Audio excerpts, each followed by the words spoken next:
Shanti, Shanti, Shanti. Let there be peace. Let there be peace. Let there be peace.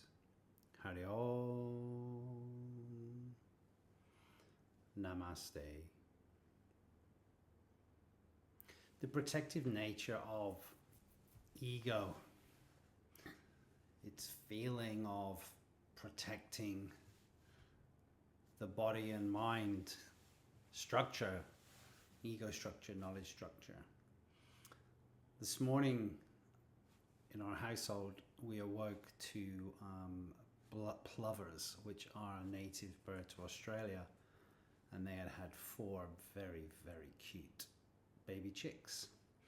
And as I opened the door to have a further look, this big plover pluffed himself up and it was going like making this crazy dance and noise towards the front door.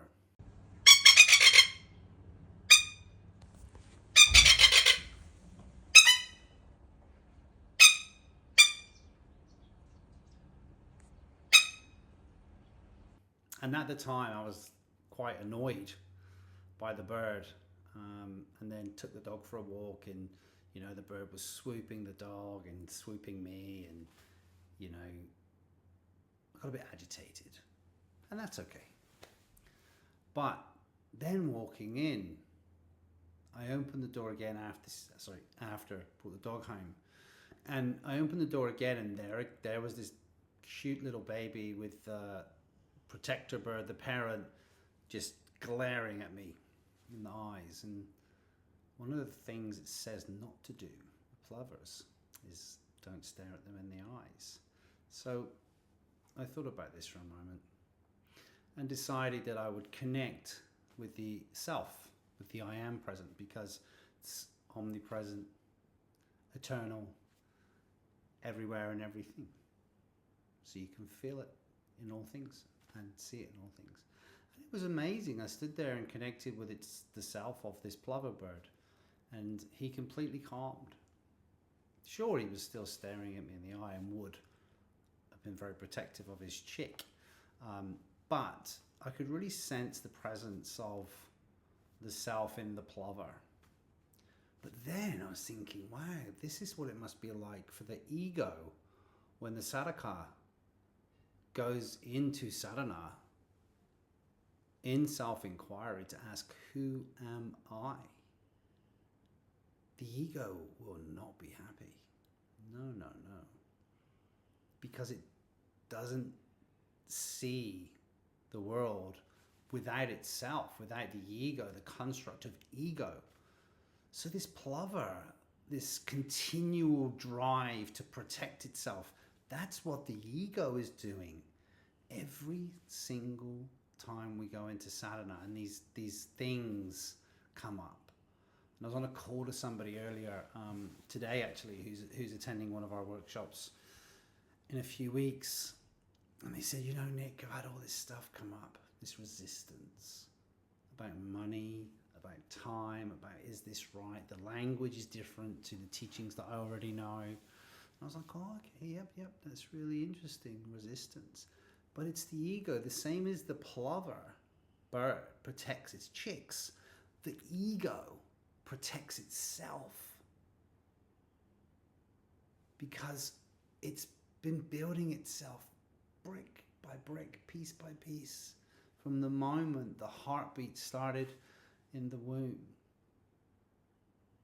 Just think about that for a moment.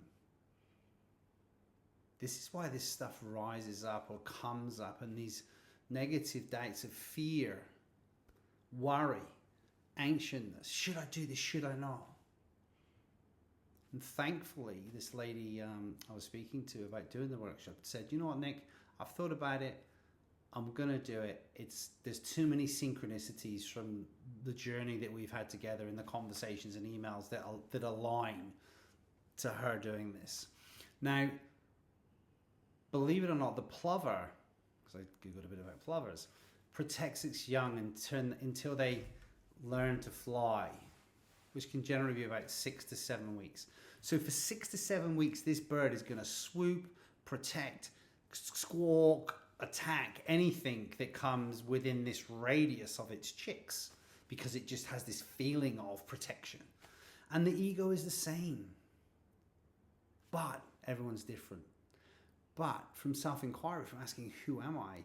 Once you chip away through sadhana, asking, who am I? Brick by brick, piece by piece, the ego. Suddenly it's like when the plover chicks decide to fly away. You never hear from the parent again. Go within. Ask, who am I? Feel the presence of self in everything. See it in everywhere. In all three states. Awakening. Arising to your true self. Ascending to your destiny. That which is inherent in you. The eternal, omnipresent, I am presence. Brahman, Ishvara, Purusha, Nirguna. Be that. Discover it, feel it, see it, hear it. And then eventually, everything will change. Om Shanti, Shanti, Shanti. Let there be light, let there be light, let there be light.